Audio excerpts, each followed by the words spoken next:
Welcome back to the channel TechTube. Now in this video, we're simply gonna look at how to create your account on OnlyFans. The process is quite easy, so simply follow me step by step. Well, do note that I've already gone to onlyfans.com. In case you have not, go to it right now. And once you've done that, right here this is the login section. Do note that you can log in simply by using your email address and password, and along with that, you can simply sign in using your Twitter account, Google account, or also do the passwordless sign in.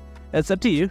But right now we only want to sign up for OnlyFans. Right next, if you got password, you can click on this button called as sign up for OnlyFans. Click on it.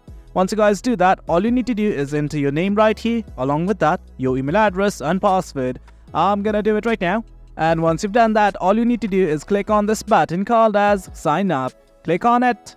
And guys, this is it. As soon as you click on it, your OnlyFans account will be created. Well guys, that is it. That's how we create your OnlyFans account. The process, quite easy. Well guys, that's it. If you guys found this video informative, do remember to hit like, share and subscribe. We will be updating more videos like this.